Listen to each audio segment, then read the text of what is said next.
Olá, de volta aqui no JM News e agora recebendo a advogada Mariane Schmidt. Boa tarde. Boa tarde, Carol. Bem-vinda. Muito obrigada, eu que agradeço a oportunidade.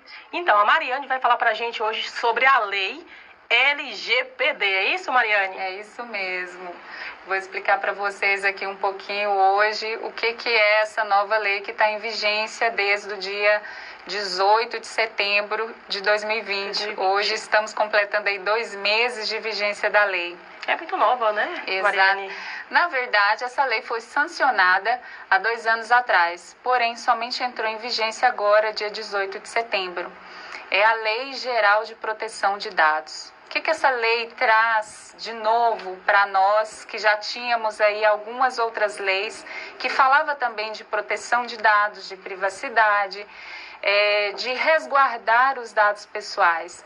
Ela traz uma forma de tratamento, né? Ela vai adequar a forma como as empresas públicas e privadas, né, pessoas jurídicas e pessoas também físicas que Vale também para pessoa física? Vale também. Se a pessoa física fizer tratamento de dado pessoal, ela também precisa estar adequada. Certo. Mariane, me responde, vai ter acesso a essa lei? Pequenas empresas, grandes empresas, como que funciona?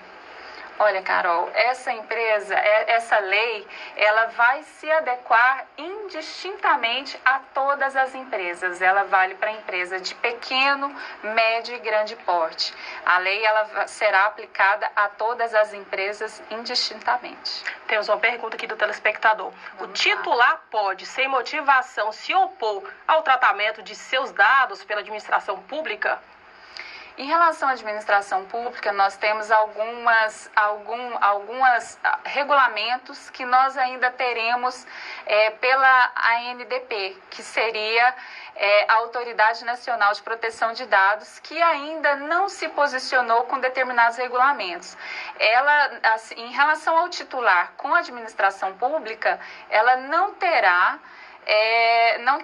como você se opor a fazer esse tratamento de dados, porque trata-se de uma execução de políticas públicas. Então, vai depender do caso e nós vamos aguardar a Autoridade Nacional de Proteção de Dados regulamentar essas questões, Carol.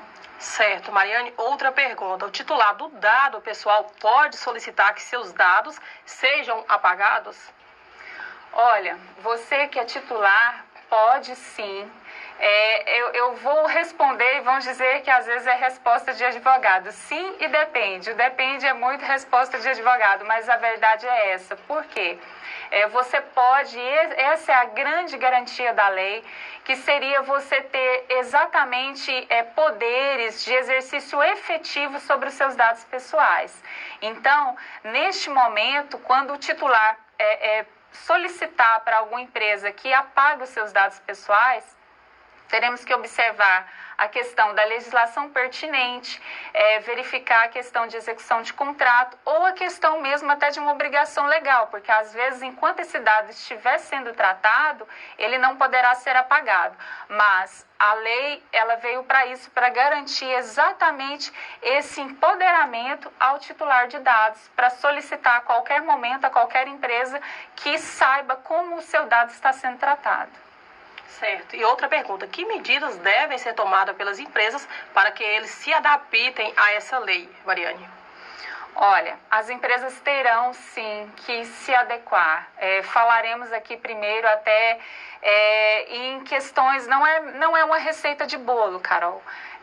E vocês, empresários, também não devem se assustar, porque essa lei ela não veio para impedir o tratamento de dados, mas ao contrário, mas veio para garantir uma transparência, uma melhor forma e dando segurança ao titular dos dados e quem está tratando esses dados. Então, nós teremos que ter uma mudança cultural, uma gestão de governança de dados, aquelas políticas de mesa limpa, tela limpa, são políticas que terão que ser adotadas.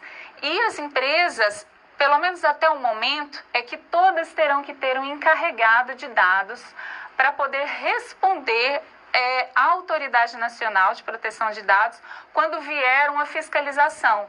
Então, até o momento, enquanto a ANDP não, vamos dizer assim, ela não regulariza ou veio para especificar, todas as empresas terão que ter esse encarregado de dados, que lá na União Europeia chamamos de DPO, né? E aqui na nossa lei, na LGPD, é encarregado de dados.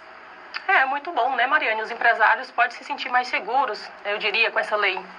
Também, porque eu acho que a lei, ela, além de ser uma questão muito econômica e política, porque ela já tinha sido sancionada e demorou muito tempo para entrar em vigência, e somente entrou realmente, assim, a gente veio no momento, inclusive, da pandemia.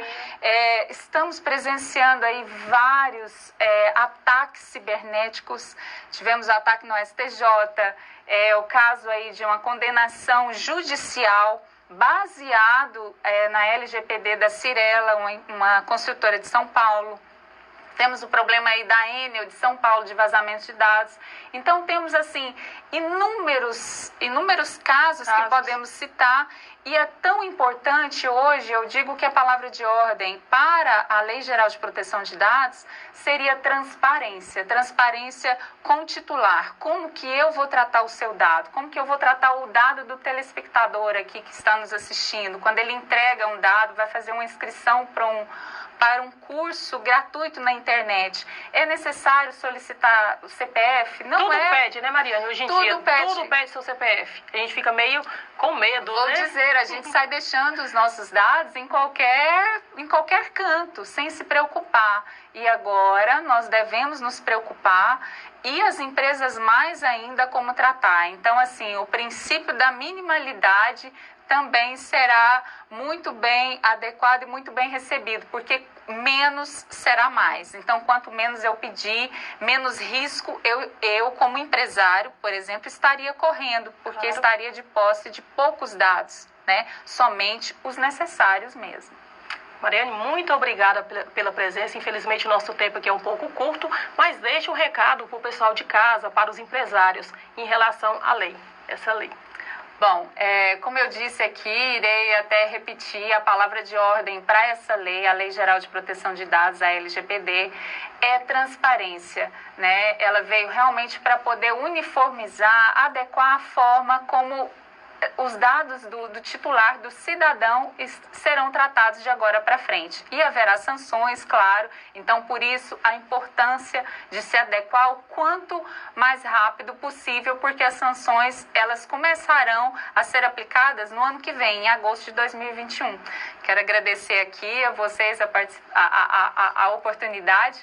Muito obrigada e boa tarde. Eu que agradeço e já te convido para acompanhar essa matéria, Mariane. Fazendeiro teria prometido até 500 mil por execução de advogados em Goiânia. Você está acompanhando esse caso, né, Mariane? Sim, estou acompanhando. É bem chocante. Chocante, né? Muito, e deixa realmente toda a população sensibilizada e exposta, né? Isso, que bom que prenderam, né, gente? Coloquem pra gente, por favor, produção. Brenda Soares. Boa tarde para você que nos acompanha aqui no JM News. O fazendeiro de 58 anos, que foi preso na tarde desta terça-feira em Catalão, Goiás, teria oferecido até R$500 mil para que 2 pistoleiros executassem os advogados Marcos Aprígio Chaves, de 41 anos, e Frank Alessandro, de 47 anos. As investigações apontam que o crime foi cometido porque os advogados conquistaram em novembro de 2019 na Justiça uma ação de reintegração de posse de uma propriedade rural em São Domingos, no Nordeste goiano, atualmente ocupada por familiares do fazendeiro e que está avaliada em quase R$50 milhões. Além do fazendeiro, que ainda não teve o nome divulgado, um casal suspeito de intermediar o crime foi preso na semana passada no Tocantins. Eles teriam confessado toda a trama. Os advogados foram assassinados no dia 28 do mês passado no escritório deles, na Rua 9, no setor aeroporto em Goiânia. A Polícia Civil deve divulgar mais detalhes das investigações ainda nesta quarta-feira. Eu volto com você no estúdio. Muito obrigada, Brena. Que absurdo, né, Mariane? Sim, eu acredito até que fazendo trabalho os advogados estavam, né? Não tem até nada a ver, eu não sei assim bem o teor das investigações e como estão, mas nós sabemos que no exercício da profissão, a partir do momento que você tem aí uma execução por motivos alheios, né, e você executando exercendo a sua profissão, isso fere toda uma sociedade, porque nós, como advogados, estamos aí para poder defender e falar em nome do cidadão, né, a defesa, então atinge todos nós, sem dúvida. Que bom que a justiça foi rápida, né? Espero que seja assim em todos os outros casos, né? Sim. Não só nesse, né? Esse caso especificamente. E com essas informações,